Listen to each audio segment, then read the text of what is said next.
Polisi berusaha membubarkan tawuran antara dua kelompok pemuda dengan senjata tajam di jembatan Pekan Labuhan, Medan Labuhan, Kota Medan.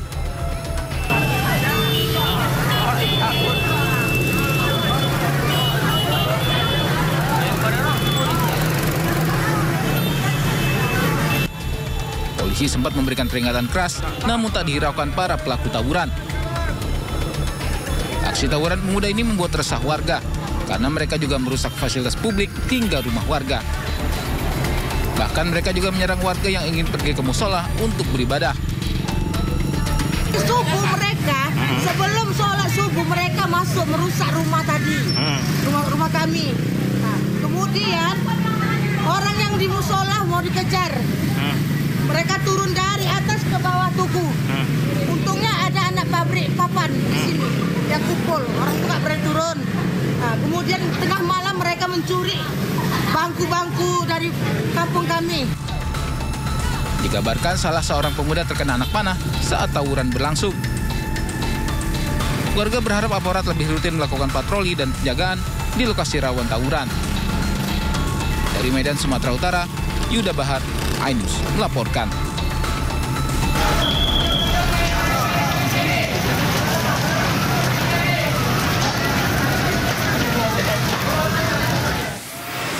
Api dengan cepat menghanguskan belasan rumah semi permanen di Pondok Bambu Duren Sawit, Jakarta Timur.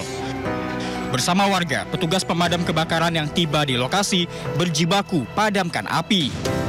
Beberapa kali suara ledakan juga terdengar di lokasi kebakaran. Peristiwa bermula saat sejumlah warga membakar sampah di area permukiman padat penduduk ini. Kemudian api tiba-tiba menyambar salah satu rumah dan merambat ke rumah-rumah lainnya.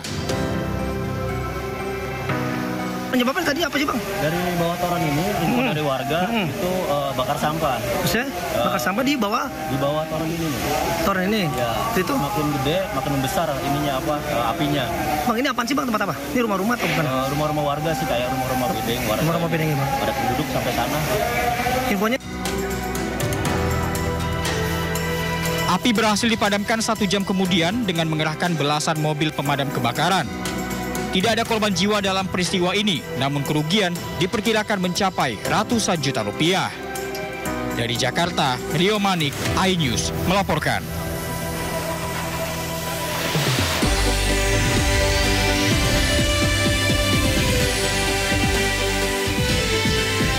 Ratusan rumah di Karawang, Jawa Barat terendam banjir.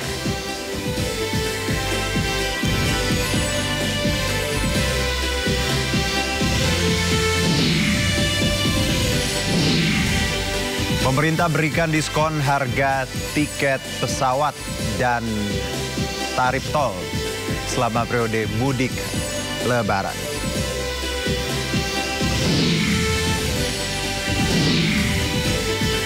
Setelah dinyatakan pilot, PT Sritex memecat ribuan karyawannya.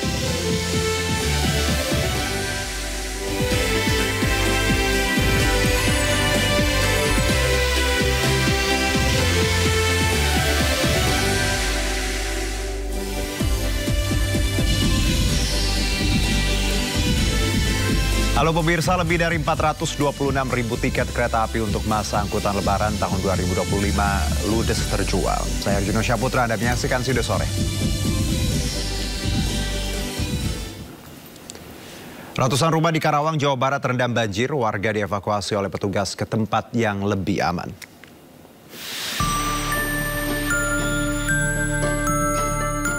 Banjir merendam Dusun Pangasinan, Desa Karangligar, Kecamatan Teluk Jambe Timur, Karawang, Jawa Barat sejak Jumat siang.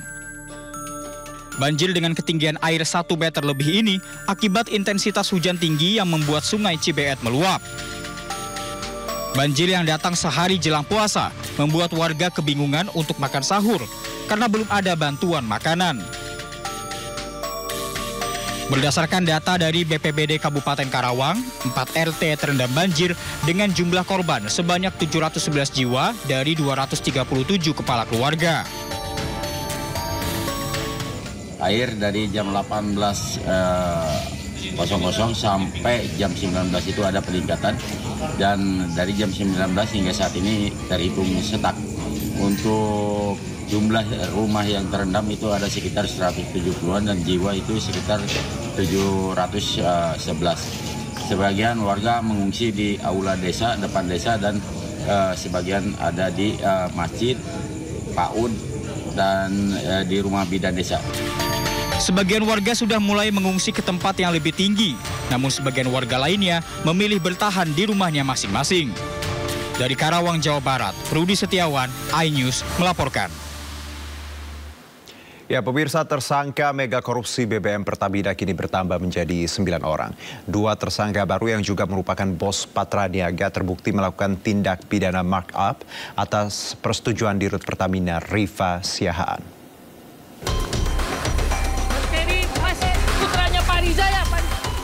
Kejagung kembali menahan 2 bos Pertamina Patraniaga sebagai tersangka mega korupsi BBM Pertamina. Tertunduk di Borgol saat dibawa penyidik Kejaksaan Agung untuk ditahan. Maya Kusmaya, Direktur Pemasaran Pusat dan Niaga Pertamina Patraniaga, dan Edward Corne selaku VP Trading Operation Pertamina Patraniaga. Keduanya membeli RON 90 dengan markup seharga RON 92 atas persetujuan tersangka Rifa Siahaan Dirut Pertamina Patraniaga. Kemudian kedua tersangka baru ini mengoplos RON 88 dengan RON 92 di terminal storage milik tersangka Muhammad Keri Adrianto, anak bos minyak Riza Khalid, dan tersangka Gading Ramadan Judo, dan dijual dengan harga Pertamax. Kerugian mega korupsi ini hampir 1.000 triliun rupiah. Modus ini mirip dengan kasus impor minyak Zatapi oleh Petrol pada tahun 2008 lalu.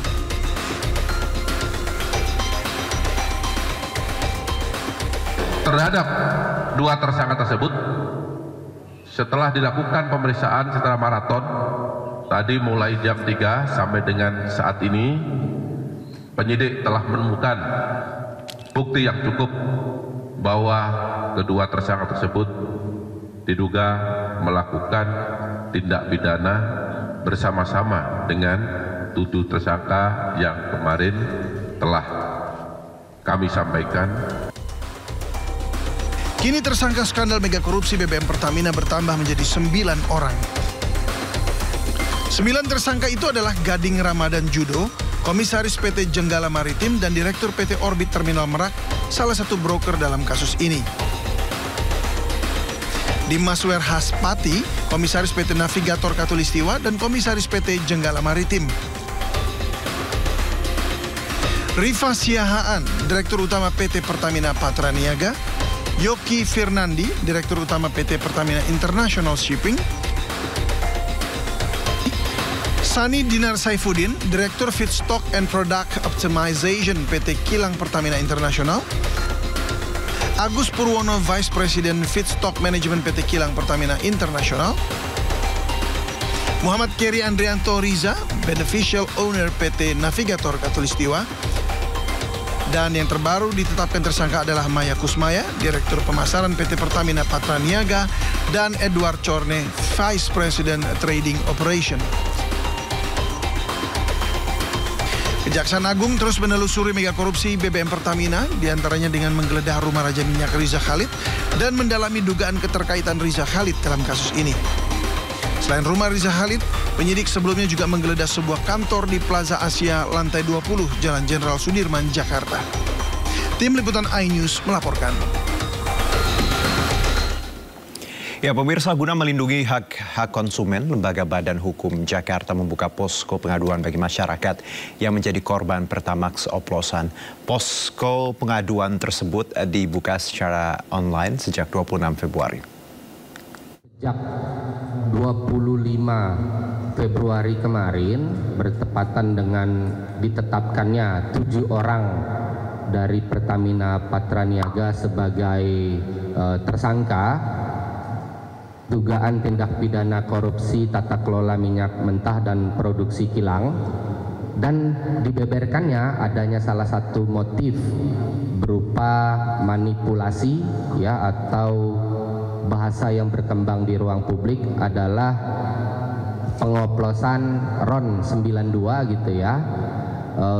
Hal itu memicu banyak reaksi dari masyarakat, dan hal itu juga menyebabkan banyak sekali pengaduan yang masuk kepada kami, baik secara langsung maupun melalui kanal-kanal lain, yang mana pengaduan tersebut pada prinsipnya meminta kami LBH Jakarta untuk menjelaskan ini problem apa persoalan hukum dan hak asasi manusianya, dan ketika kerugiannya betul-betul terjadi, apa yang dialami, apa yang bisa dilakukan.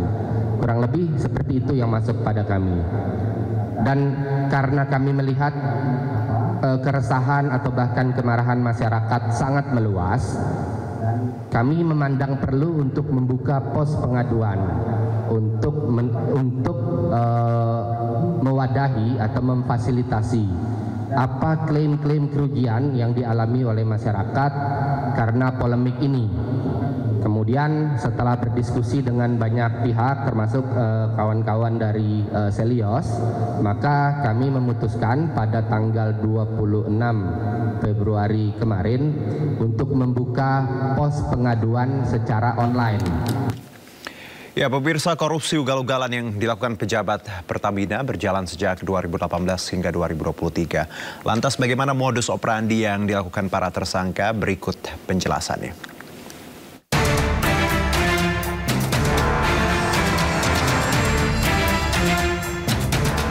Dugaan kecurangan dalam impor minyak mentah periode 2018 hingga 2023 ditemukan oleh Kejaksaan Agung.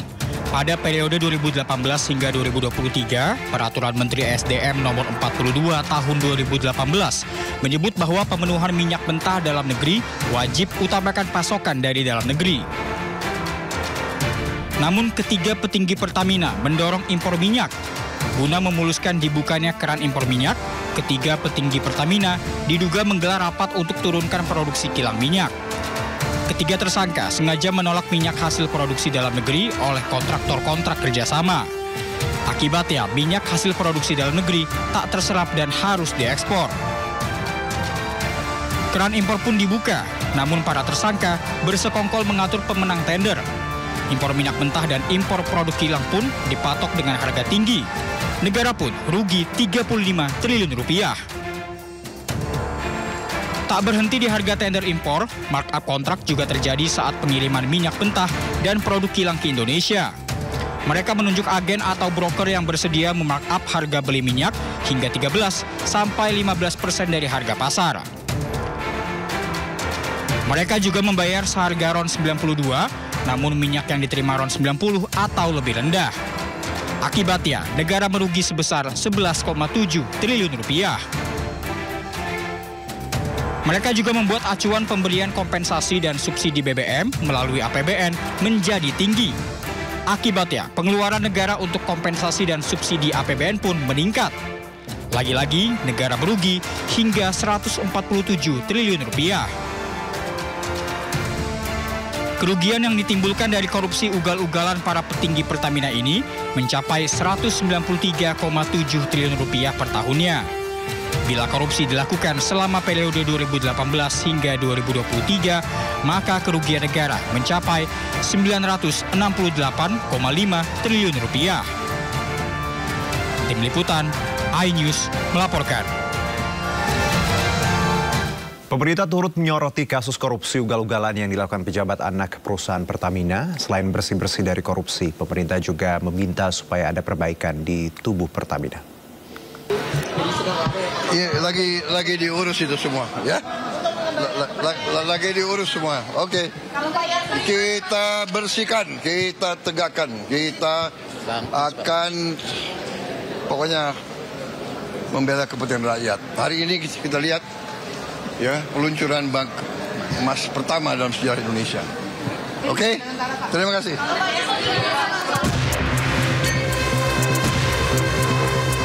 Kasus korupsi yang menyeret keterlibatan sejumlah petinggi anak usaha Pertamina membuka bobroknya tata kelola para pelaksana kebijakan migas di Indonesia.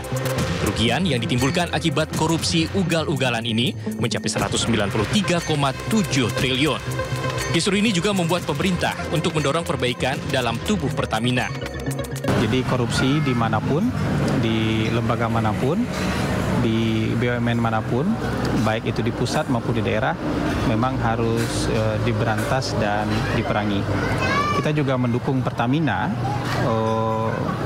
untuk memperbaiki tata kelolanya sehingga menjadi perusahaan yang jauh lebih baik lagi. Bagaimanapun Pertamina kan aset besar bangsa Indonesia, salah satu kekuatan ekonomi bangsa Indonesia, dan mungkin satu-satunya perusahaan Indonesia yang masuk ke dalam jajaran Fortune 500.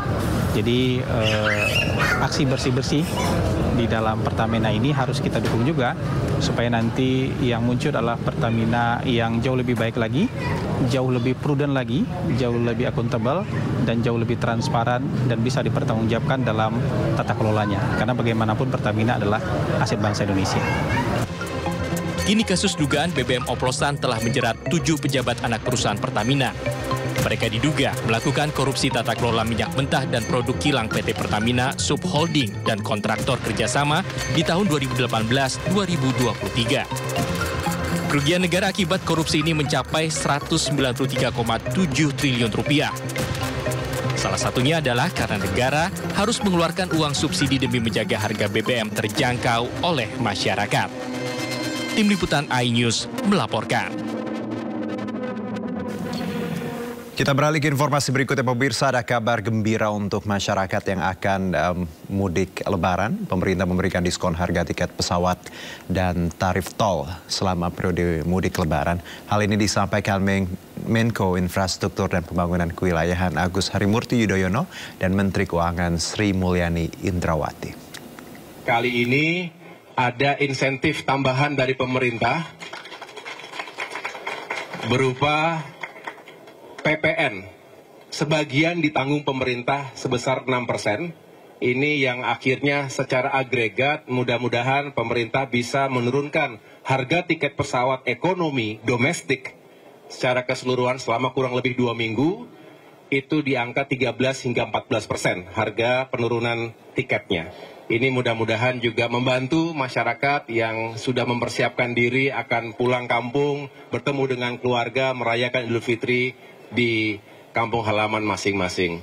Itu yang menurut saya bisa saya sampaikan. Sekaligus saya juga menjelaskan dari Kementerian PU sudah berkoordinasi untuk pengguna jalan darat ada diskon 20% untuk tol di sejumlah atau di berbagai ruas jalan tol yang ada di Indonesia. Ini juga sebuah upaya untuk bisa mengurangi biaya perjalanan darat masyarakat kita. Selebihnya, Kementerian Perhubungan juga berupaya bersama dengan Kementerian BUMN untuk mengadakan mudik gratis 100.000 orang, baik itu bis, kereta api maupun kapal laut. Ini juga mudah-mudahan bisa sedikit membantu. Sekali lagi, Bapak Ibu sekalian, media, teman-teman media, mohon disampaikan kepada masyarakat luas, ini adalah upaya pemerintah, tentu aras-arahan dan direktif khusus dari Bapak Presiden Prabowo Subianto yang sekali lagi ingin membuat perjalanan masyarakat di bulan suci Ramadan, khususnya Lebaran ini semakin aman, nyaman, terjangkau, dan menyenangkan.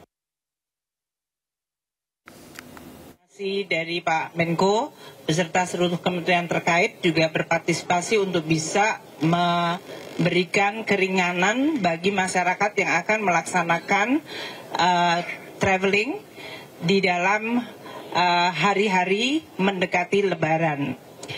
Kemarin kami sudah mengeluarkan Peraturan Menteri Keuangan nomor 18 tahun 2025. Peraturan Menteri Keuangan nomor 18 ini adalah mengenai pajak pertambahan nilai yang ditanggung pemerintah sebagian untuk tiket ekonomi yang akan dilakukan atau untuk domestik dalam hal ini bagi masyarakat kita yang akan melakukan traveling. Dari PMK ini kita akan sampaikan, akan berlaku untuk pembelian tiket tanggal 1 Maret hingga tanggal 7 April bagi traveling atau tiket yang akan melakukan perjalanan antara tanggal 24 Maret hingga 7 April 2025. Artinya seluruh tiket ekonomi dalam negeri yang dibeli mulai hari ini tanggal 1 Maret hingga 7 April untuk jadwal penerbangan antara 24 Maret hingga 7 April akan dikurangi pajak pertambahan nilainya sehingga hanya membayar pajaknya 5%. Artinya yang 6% ditanggung oleh pemerintah. PMK ini kemudian akan berlaku efektif bagi yang akan melakukan pembelian mulai hari ini tanggal 1 Maret. Bagi yang sudah terlanjur beli mungkin nggak kena ya jadinya ya, karena kemarin sudah beli. Sementara itu sebanyak 426.675 tiket kereta api untuk masa angkutan Lebaran tahun 2025 telah ludes terjual. Dari angka tersebut hanya tersisa sekitar 56% tiket kereta bagi para pemudik yang hendak berangkat di sejumlah stasiun di wilayah Daob 1 Jakarta menuju sejumlah kota tujuan di Pulau Jawa.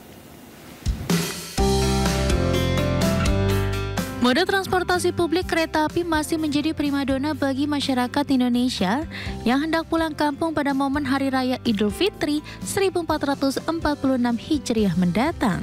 Hal tersebut terlihat dari tingginya animo masyarakat yang telah melakukan pemesanan tiket kereta api jauh-jauh hari sebelum memasuki bulan suci Ramadan. Manajer Humas PT KAI Daob 1 Jakarta, Ikswan Henry Wintoko mengungkapkan, dari total 970.675 tiket yang tersedia, sebanyak 426.675 tiket telah ludes terjual. Itu artinya hanya tersisa sekitar 56% tiket kereta bagi para pemudik yang hendak berangkat dari sejumlah stasiun di wilayah Daob 1 Jakarta menuju sejumlah kota tujuan di Pulau Jawa pada periode masa angkutan Lebaran mulai tanggal 21 Maret hingga 11 April 2025 mendatang. Total kapasitas tempat duduk yang tersedia selama periode masa angkutan Lebaran 1446 Hijriah mencapai 970.675 tempat duduk dengan rata-rata 44.122 tempat duduk per hari. Sementara hingga saat ini 27 Februari 2025 sebanyak 426.675 tiket telah terjual atau mencapai 44%.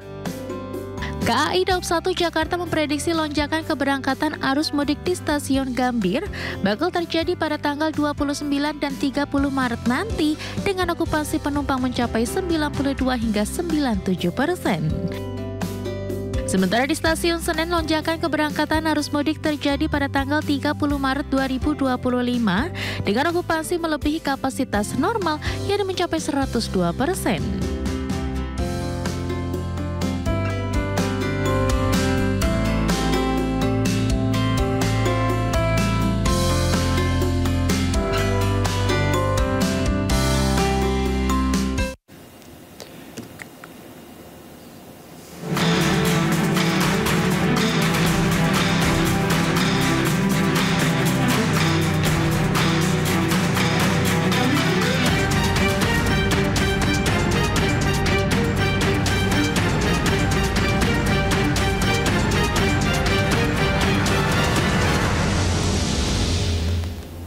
Memasuki awal Ramadan, harga sembako di pasar tradisional Jakarta mengalami kenaikan. Cabai rawit merah mengalami kenaikan tertinggi mencapai Rp100.000 per kilogram.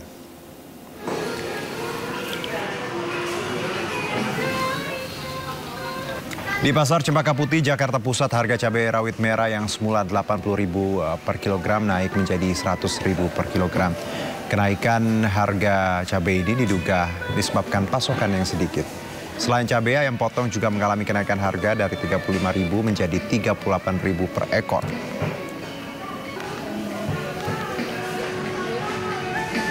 Biasanya dari 60, terus menaik aja dari 70, naik lagi ke 80, 90, terus menaik aja. Dari harga ke bawah naik naik aja. Ya, mungkin awal puasa ya. Mungkin ya keberatan ya. Soalnya kita kan bukannya orang orang awam ya, istilahnya kan nggak merata kan, yang itu istilahnya pembelinya ada yang mampu ada yang enggak gitu. Supaya harganya nggak terlalu mahal itu gimana caranya yang kita yang nggak mampu tuh bisa beli juga gitu. Jangan hanya orang yang mampu beli daging, ayam. Kita kan mulai sayuran, tahu, tempe aja. Itu aja udah pada naik semuanya. Mahal semua sayuran juga, tahu, tempe juga. Presiden Prabowo Subianto menyampaikan selamat menunaikan ibadah puasa 1446 Hijriah. Presiden memastikan pasokan bahan pokok selama Ramadan aman. Selain itu Presiden berusaha agar bahan pokok tetap terjangkau. Saya ingin mengucapkan selamat menjalankan ibadah puasa Ramadan bagi semua umat Islam yang menjalankannya. Juga mohon maaf lahir dan batin. Semoga ibadah kita diterima oleh Allah Subhanahu wa taala. Saya dalam beberapa pekan terakhir terus memantau perkembangan situasi produksi dan harga-harga pangan, dan saya juga sudah menyampaikan instruksi kepada Menko Pangan, Menteri Perdagangan, Menteri Pertanian, semua menteri terkait untuk memastikan ketersediaan bahan pokok dan mencegah adanya kenaikan dan lonjakan harga yang spekulatif. Ini kita harus bekerja keras supaya seluruh rakyat, terutama rakyat paling memerlukan, harus dapat menjangkau harga bahan-bahan tersebut. Dan saya yakin dan percaya kita akan lakukan itu, dan sudah kita lakukan itu. Setelah dinyatakan pilot, PT Sritex memecat ribuan karyawannya. Meski demikian, para karyawan yang terkena PHK mendapat pesangon dan tunjangan hari raya. Yang rawit juga tadinya 30-an gitu, Bu. Ribuan pekerja PT Sri Rejeki Isman Tbk atau Sritex terlihat meninggalkan lokasi mereka bekerja. Menurut sejumlah karyawan, mereka telah mendapat surat pemutusan hubungan kerja atau PHK. Sejumlah karyawan terlihat membawa barang-barang dari kantor. Tak sedikit pekerja tersebut yang membawa sebuah mobil pickup untuk mengangkut perabotan pribadinya. Selain itu, terlihat juga para karyawan mengucapkan salam perpisahan antar karyawan.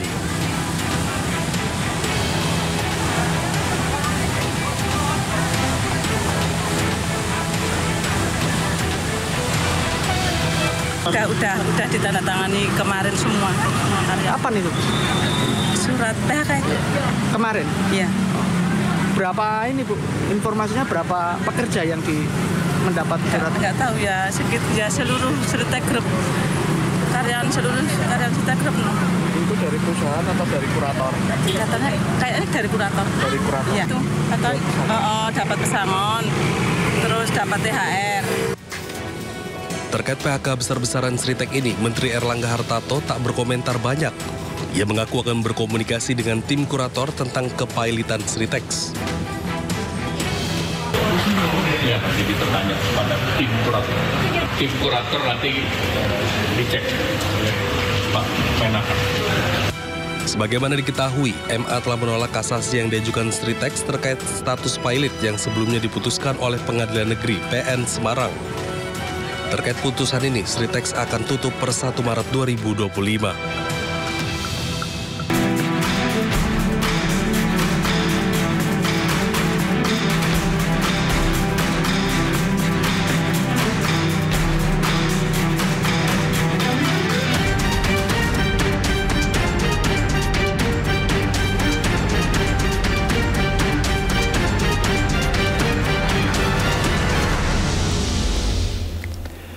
Pasar Tanah Abang mulai dipadati masyarakat untuk berburu busana muslim. Informasi lengkapnya usai jeda berikut.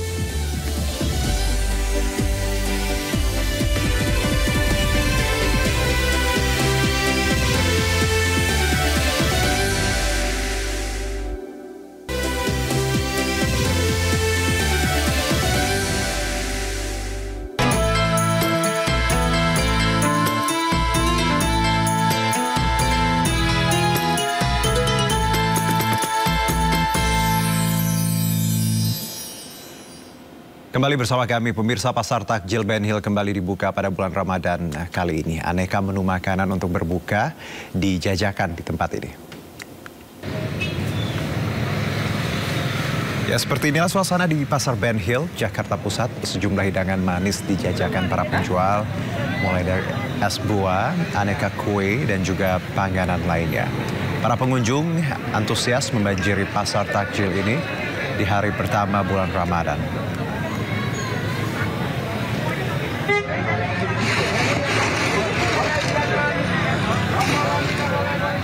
Ya, dan untuk mengetahui suasana terkini di Pasar Takjil Ben Hill sudah ada rekan Aulina Yasha. Aulina, bagaimana suasana sore ini, perburuan takjilnya? Silakan. Ya, halo, selamat sore Juno dan juga pemirsa, bahwa sore hari ini sangat spesial karena ini adalah hari pertama buka puasa di puasa Ramadan 1446 Hijriah. Dan saat ini saya sedang berada di salah satu kawasan primadona yang penuh dengan kuliner. Ini tiada henti karena selalu saja setiap bulan Ramadan ini di sekitar Ben Hill ini sangat ramai.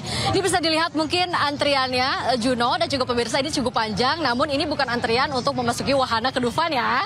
Ini antrian orang-orang masyarakat Ben Hill ini ngantri takjil nih ya, takjil Istana Bubur atau ini ada bubur sumsum. Ini bisa dikatakan yang paling menarik di sekitaran Ben Hill. Ini bubur sumsum asal Mas Samarinda. Ini bisa dilihat antriannya tadi kan dari ujung jalan sampai ke tengah ini masih terus panjang sampai ke depannya lagi. Ini juga pembuatan bubur sumsumnya juga bisa dilihat di layar kaca Anda, Juno. Pasti udah ngiler ya buat kita buka puasa nanti. Dan di sini juga selain bubur sumsum, banyak sekali jajanan-jajanan yang beraneka ragam, mulai dari makanan berat, makanan ringan, dengan harga-harga yang sangat terjangkau pastinya Juno dan juga pemirsa. Dan ini mungkin inilah yang akhirnya membuat daya tarik para masyarakat untuk membeli makanan buka puasa di sekitar Ben Hill. Nah, ini bisa dilihat ada gorengan, ini juga cukup panjang nih antriannya. Selain bubur sumsum tadi, aneka gorengan di sini juga antriannya cukup panjang karena harganya yang dimulai dari Rp2.000 saja nih satu gorengannya. Dan sekarang saya mau mengajak Anda untuk langsung berbincang dengan salah satu narasumber. Ini ada Mbak Tanti. Halo, selamat sore Mbak Tanti. Mungkin saya mau menanyakan sedikit, kenapa memilih Ben Hill untuk beli tempat takjil nih, untuk beli makanan takjil sore hari ini? Oh iya, kebetulan kan kebetulan saya juga baru kesini kan, lihat di TikTok rame banget kuliner Ben Hill. Jadi nggak sengaja kesini aja. Mbak Tanti, boleh mungkin diceritakan ini apa aja nih yang dibeli untuk makanan berbuka puasa nanti? Ya, kebetulan saya beli risol, sama beli gorengan, sama ada tadi ayam taliwang. Harganya mungkin boleh disebutkan Mbak Tanti berapa aja nih, mulai dari yang makanan manis, makanan berat, sampai ini ada risoles nih, makanan cemilan-cemilan ya. Oh ya, tadi beli pisang hijau harganya 10.000, masih worth it banget ya. Sama ini tadi gorengan juga 10.000, sama ada kelepon 10.000, sama tadi risol 10.000 dapat 3. Sama tadi taliwang satu paketnya 30.000, dapat ayam sama sayuran, gorengan. Besok-besok mau kesini lagi nggak sih Mbak Tanti? Kalau ini aku cobain rasanya enak, aku bakal balik lagi ke sini. Oke, terima kasih Mbak Tanti, selamat berbuka puasa ya. Ya pemirsa, tadi perbincangan sedikit saya dengan salah satu warga di Ben Hill yang membeli makanan takjil berbuka di kawasan Ben Hill ini. Dan saya pun sedikit ingin menceritakan pada Anda, sebetulnya tenda di Ben Hill ini yang paling ramai. Ini salah satu tenda yang memang didedikasikan oleh masyarakat RW 1 untuk membuka stand gitu untuk makanan-makanan berbuka puasa nanti. Kembali ke Anda, Juno. Baik, Aulina, seru sekali. Kak Juno nitip bubur sumsum 1 ya. Terus gorengan juga boleh nanti. Selamat berburu, Aulina. Selamat bertugas kembali. Terima kasih.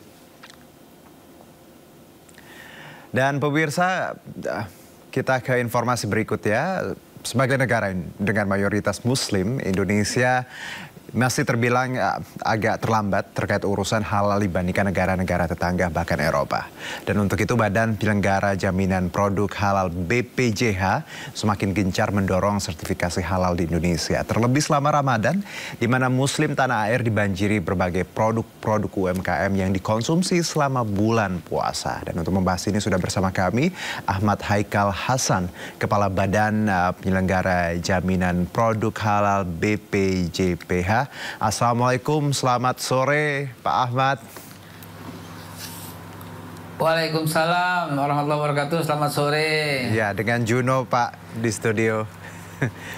Baik. Bang Juno, apa kabar? Alhamdulillah, puasa hari pertama Pak, lagi siap-siap buka. Pak, kalau tadi kita lihat sebelum kita mulai dialog, terima kasih. Iya, ada liputan soal makanan takjil ya Pak, kudapan di Ben Hill. Nah, kalau sebelum kita bicara halal dan lain-lain, bagaimana Anda dan Badan BPJPH ini melihat banyaknya kudapan takjil UMKM di Ramadan ini yang ya tadi harusnya juga memang halal ya Pak? Siap. Baik.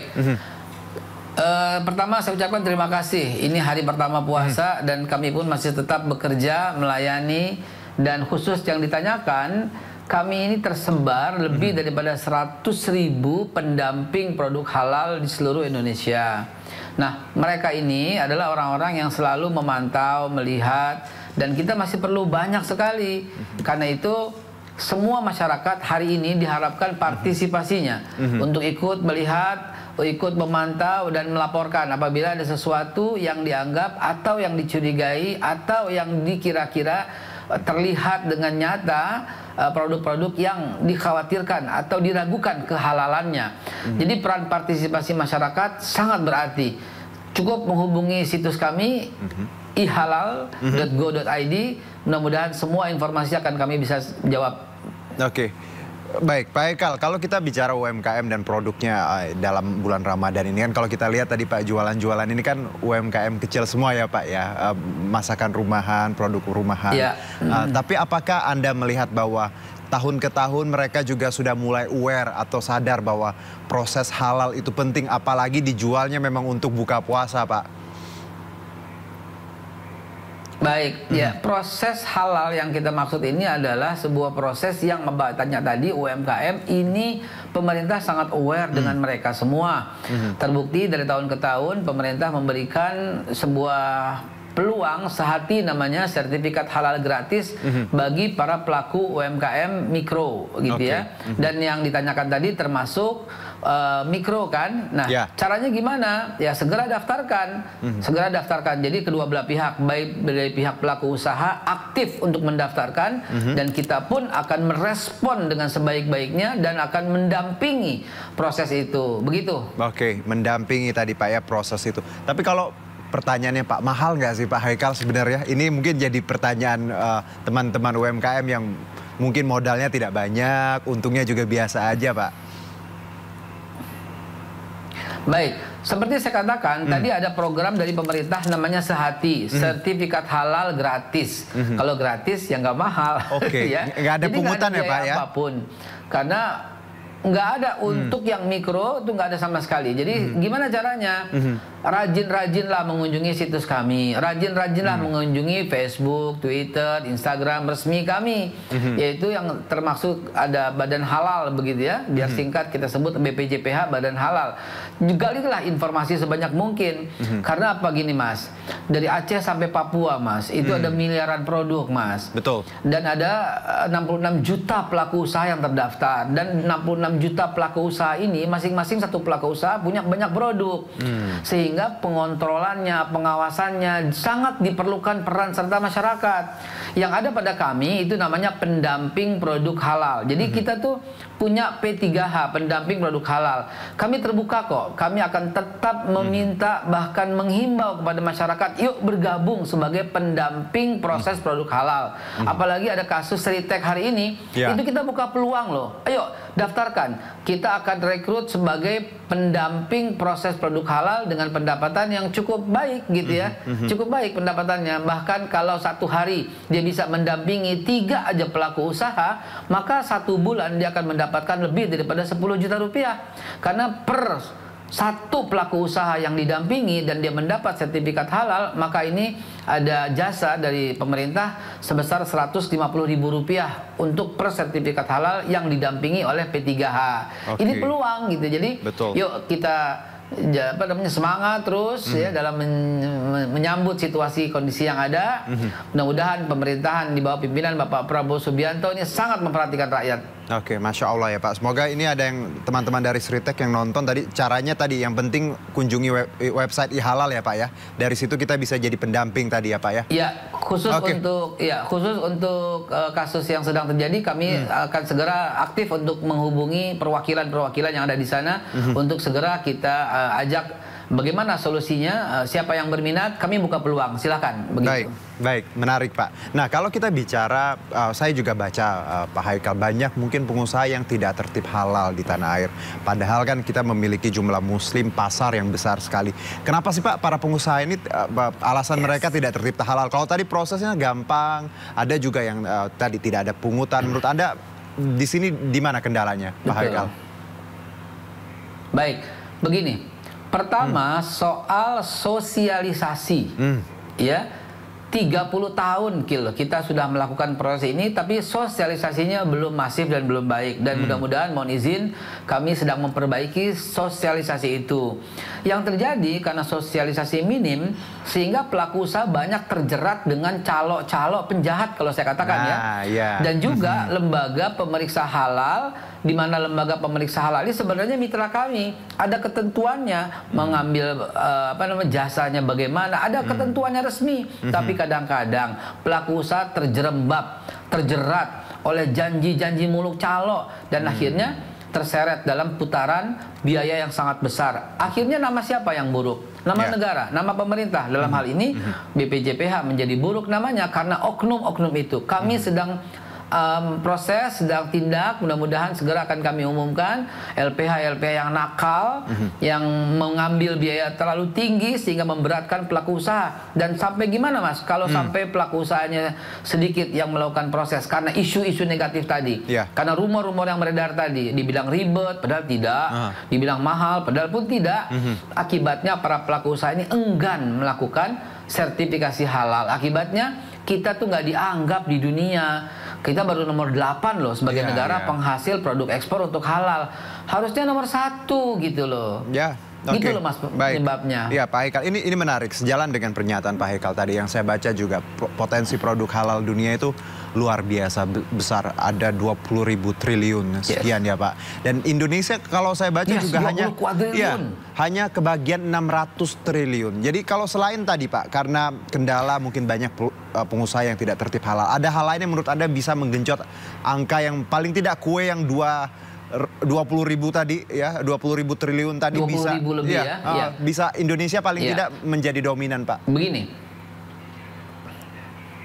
20.860 triliun itu terjadi tahun 2024.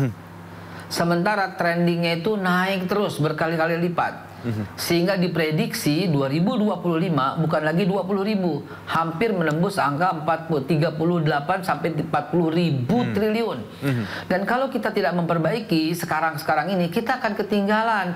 Pertama saya ucapkan terima kasih ya kepada iNews yang telah mengangkat ini. Dan ini penyebabnya adalah karena enggan melakukan proses. Saya tidak mengklaim bahwa ini tidak halal, tidak. Saya katakan halal, tetapi prosesnya ini mesti mengikuti sebuah sertifikasi halal sehingga dunia mengakui kita. Nah, kalau kita tertib halal, maka angka kita akan tembus gitu loh. Kita bisa mengambil kue yang besar. For your info, kalau barang kita tidak ada sertifikasi halal, kita nggak bisa bersaing di dunia halal gitu loh. Di dunia internasional nggak bisa bersaing. Sementara kita masih terkungkung dengan pikiran halal itu hanya untuk muslim saja. Tidak. I guarantee you, halal untuk kita semua. halal itu lifestyle saat ini. Halal itu modern civilization. Halal itu double clean kalau kata orang Korea, kata orang Cina. Halal is double clean kata mereka. Kalau kata orang Eropa dan Amerika, halal itu apa? Halal itu lifestyle and modern civilization. Nah, we do not touch that. Kita tidak menyentuh itu. Sementara kita masih dalam literatur haram itu haram itu soal agama semata. Tidak, halal itu sudah menjadi lifestyle. Halal untuk kita semua. Baik. Jadi, ayo proses ya dengan sangat mudah supaya kita punya nama di kancah dunia internasional. Hari ini nomor 1 itu Cina loh. Dia sampai menyentuh 38 billion miliar US dollar angka produk halal di negara Cina. Sementara kita masih sangat jauh ketinggalan. Ayo semangat proses. Justru tadi ya Pak ya, negara-negara yang bukan mayoritas Islam malah mendominasi. Nah ini jadi cambuk buat kita ya Pak ya, tadi untuk meningkatkan produksi halal kita. Untuk Brazil itu loh, sorry to say Mas, Brazil itu 99% itu Kristen loh Mas. Tapi Brazil itu produk halalnya tuh ekspornya tuh mengalahkan kita. Kita kita kenapa nggak ngambil? Ini ekonomi, saya bicara murni soal ekonomi ya. Gitu. Perancis juga Mas, angka obat-obatan Perancis itu yang halal itu juga mengalahkan kita gitu loh. Sampai kalau kita baru 13 miliar US dollar, Perancis angka ekspor halalnya itu sudah hampir menyentuh angka 20 miliar US dollar gitu. Jadi ini kita bicara soal ekonomi gitu. Baik, satu mungkin Pak sebelum kita tutup diskusi ini, karena waktunya sangat terbatas, tapi paling tidak kita punya banyak tadi informasi dari Badan Halal sendiri. Pak, kalau selama bulan Ramadan ini ya Pak, tentunya ini kan momen yang baik sekali untuk banyak pelaku usaha tadi mendaftarkan usahanya, produknya untuk dapat sertifikasi halal. Apa yang ingin Anda sampaikan untuk para mereka yang pengusaha yang masih ragu, UMKM mungkin masih bingung, bahwa ayo momen Ramadan ini kita tingkatkan lagi produksi halal kita? Baik, teman-teman sekalian, para pelaku usaha yang saya hormati, Badan Halal ini ya dengan sejak 22 Oktober 2024 kemarin menjadi badan halal yang setingkat menteri bertanggung jawab langsung pada presiden. Artinya presiden sangat concern untuk melindungi segenap bangsa dan seluruh tumpah darah Indonesia. Kami bertanggung jawab pada presiden ya, dan diangkat dan diberhentikan oleh presiden. Artinya ini sebuah lembaga yang kredibel, yang bisa diandalkan. Dan kami telah membuatkan aturan untuk murah, mudah, simple. Karena kita berharap badan halal ini punya kontribusi terhadap pertumbuhan ekonomi sampai 8%. Sambil contoh seorang ibu yang ada di Jawa Timur, dia punya produk UMKM tapi belum dapat sertifikat halal. Dia upayakan sendiri. Dia mendaftar, kalau mendaftar sendiri dengan Rp230.000 saja. Ya, itu namanya mandiri ya.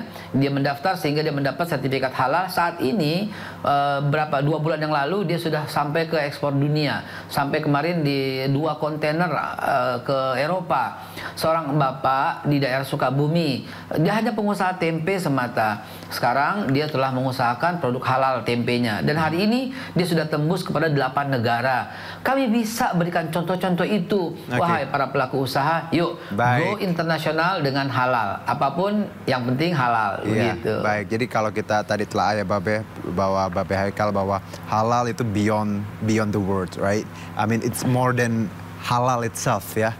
Itu sebuah lifestyle tadi, double hygiene semuanya. Jadi ini yang harus kita bawa ke ranah publik agar tadi sosialisasinya makin baik. Babe Haikal, terima kasih selaku Kepala Badan Penyelenggara Jaminan Produk Halal telah bergabung bersama kami. Selamat puasa ya Babe, hari pertama.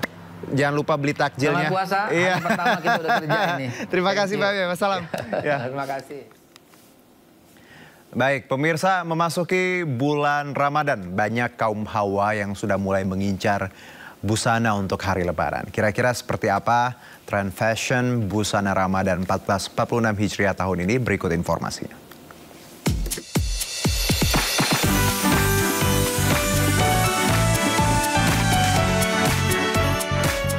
Inilah deretan mewahnya ragam desain busana pada perayaan fashion Nusantara dalam gelaran fashion show di Jakarta. Warna-warna berani mendominasi fashion show dalam menyambut bulan Ramadan tahun ini. Ya, Zaloraya 2025 hadir untuk merayakan Ramadan bersama deretan desainer ternama Nusantara. Mengusung model tema long lasting atau tak lekang oleh zaman, Itang Yunas, salah satu desainer yang berpartisipasi terus berinovasi. Jika tahun sebelumnya warna pastel mendominasi tren, kali ini warna hitam dipadu-padankan dengan warna-warna non-elegan.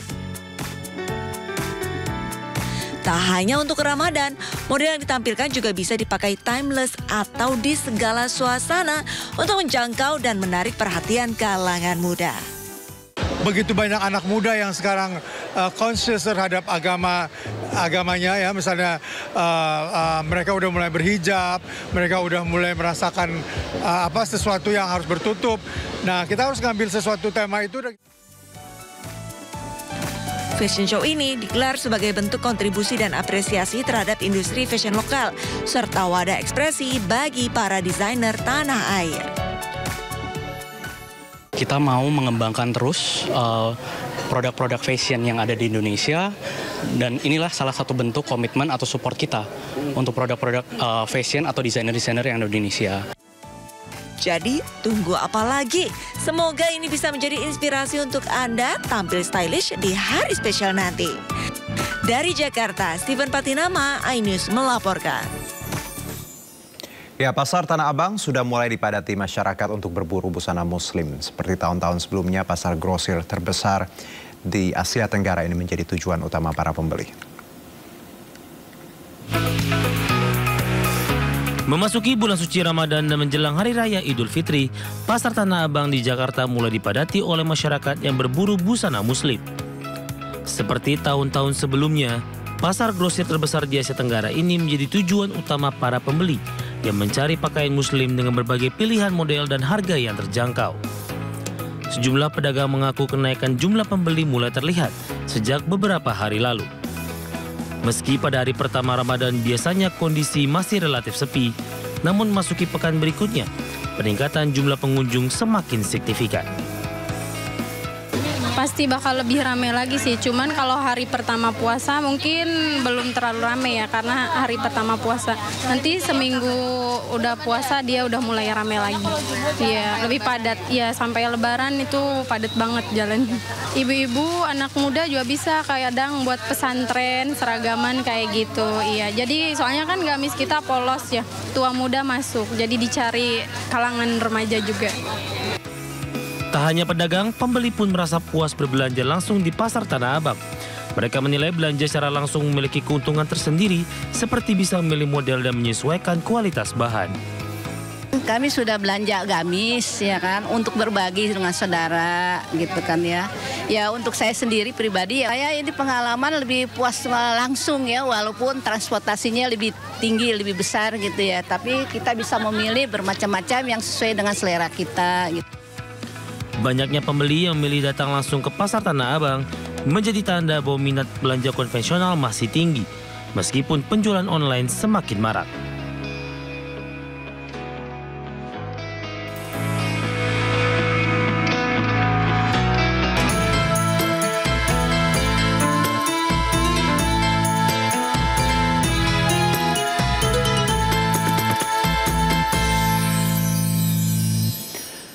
Aneka kudapan serba manis menjadi hidangan takjil favorit bagi warga muslim di Timur Tengah.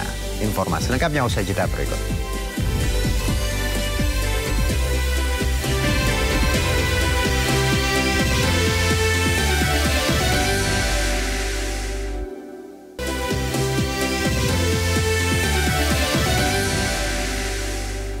Ya, Ramadan di setiap negara memiliki ciri khasnya masing-masing, tak terkecuali di Turki. Dan untuk mengetahui bagaimana suasana dan keunikan Ramadan di sana, kami ajak Anda untuk berbincang dengan diaspora yang saat ini berada di Turki.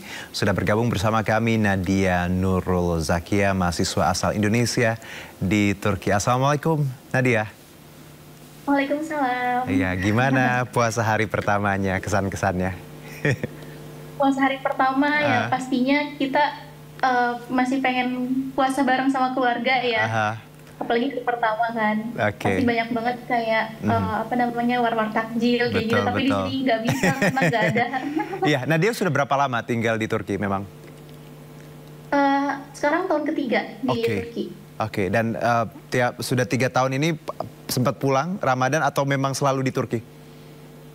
Selalu di Turki. Selalu ini Ramadan di Turki. Ketiga, nggak apa-apa kan, ya nanti juga kalau udah selesai sekolahnya atau studinya boleh balik lagi. Nah, kalau bicara puasa tadi Nadia bilang kan, kalau kita kan war takjil ya, terus juga tentunya dengan macam-macam makanan yang memanjakan mata. Nah, kalau di sana tuh ciri khas puasa di Turki gimana sih selama 3 tahun Nadia jalan ini?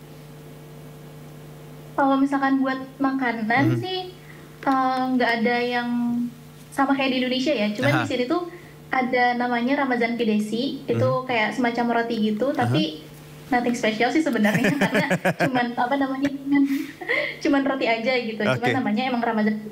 Biasanya dimakan diproduksinya di bulan Ramadan aja, sama ada Osman Serbeti, itu kayak sirup campuran cherry sama kayu manis, itu biasanya juga diminum di bulan Ramadan gitu, itu khasnya. Jadi it got nothing compared to gorengan ya. Risol, bakwan. Oke. Kalau manisan gitu di sini juga banyak sih. Kayak ada donat digoreng terus habis itu disiram sama air gula gitu. Tapi ada nggak? Kalau kita kangen masakan Indonesia atau takjil Indonesia, ada yang jual nggak sih, atau ada teman-teman diaspora lainnya atau dari KBRI sendiri ada bukber seperti itu?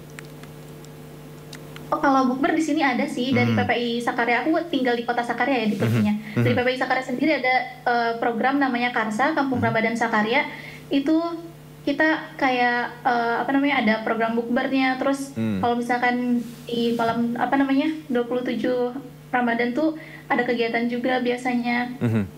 Sama ada kumpul-kumpul gitu pasti. Baik. Pasti makannya juga makanan Indonesia pastinya. Makanan Indonesia. Jadi kita yang buat sendiri buat teman-teman semuanya. Jadi lumayan lah ya terobati ya.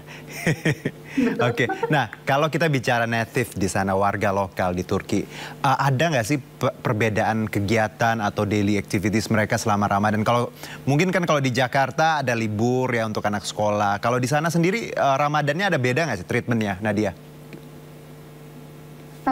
Mungkin kalau libur sama ya, tapi nggak sepanjang di Indonesia. Kayak aku di kampus pun tetap masuk. Kalau Lebaran pun cuman libur 1 atau 2 hari gitu.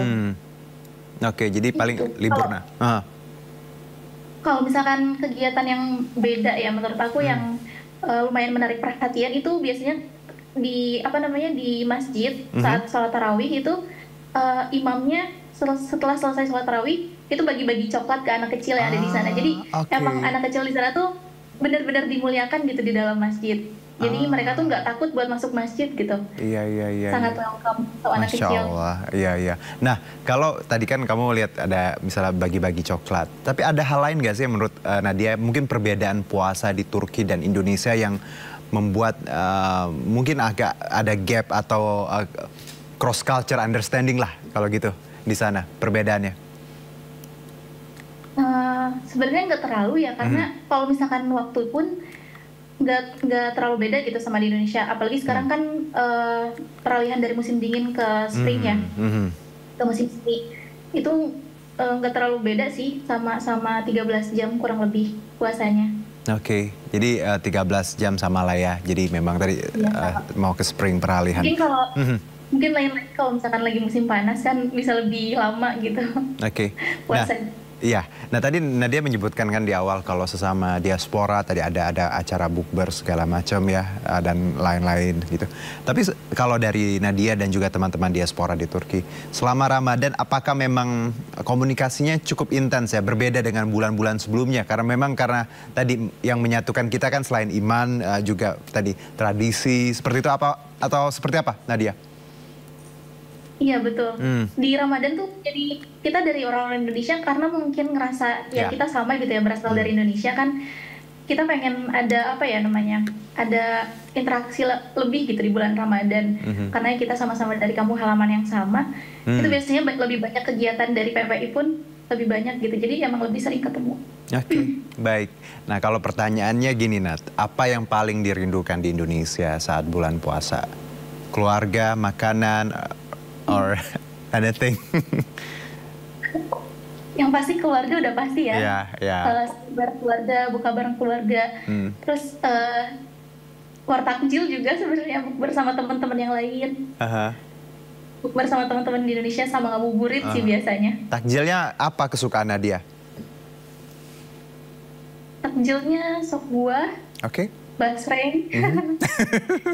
Jajanan peraci-acian kan. Peraci-acian, oke.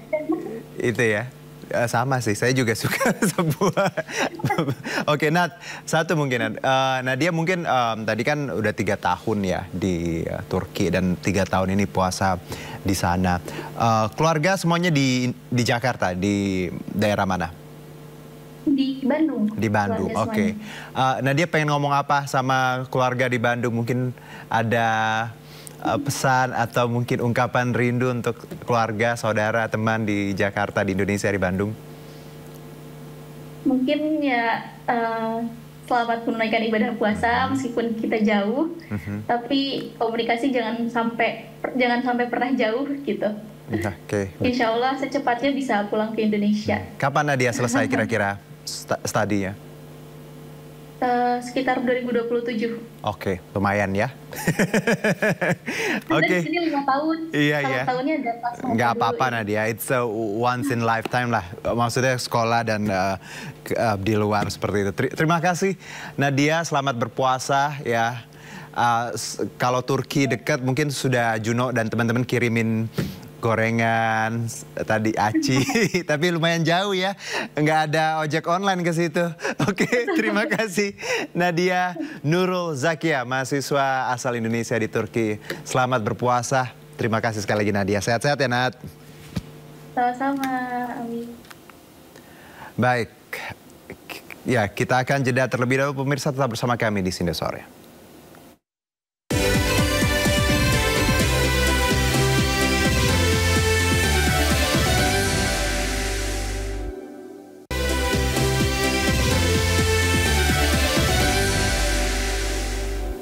Terima kasih Anda menyaksikan Sindo Sore. Pemirsa, mengawali segmen pamungkas kami akan informasikan 3 berita utama pilihan redaksi Sindo Sore. Ada kabar gembira untuk masyarakat yang akan mudik Lebaran. Pemerintah secara resmi memberikan diskon harga tiket pesawat dan tarif tol selama periode mudik Lebaran. Untuk diskon harga tiket pesawat sebesar 13 hingga 14%. Penurunan harga tiket pesawat itu merupakan pengurangan beberapa komponen pembentuk harga tiket. Sementara untuk pemudik yang akan menggunakan jalan tol, pemerintah memberikan diskon tarif tol sebesar 20% untuk sejumlah ruas. Pemberian diskon tarif tol diharapkan dapat mengurangi biaya perjalanan darat para pemudik. Memasuki awal Ramadan, harga sembako di pasar tradisional di Jakarta mengalami kenaikan. Cabai rawit merah mengalami kenaikan tertinggi mencapai Rp100.000 per kilogram.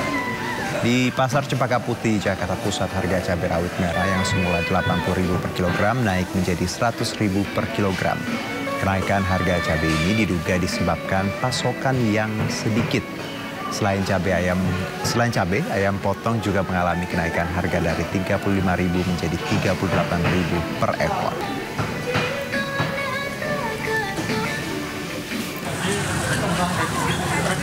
Perjalanan perusahaan tekstil Sritex resmi berakhir 28 Februari kemarin. Ribuan karyawan harus mengalami PHK di awal Ramadan.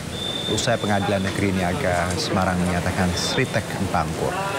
Sejumlah karyawan terlihat membawa barang-barang dari kantor. Tak sedikit pekerja tersebut juga membawa sebuah mobil pickup untuk mengangkut perabotan pribadinya. Selain itu terlihat juga para karyawan mengucapkan salam perpisahan sesama karyawan.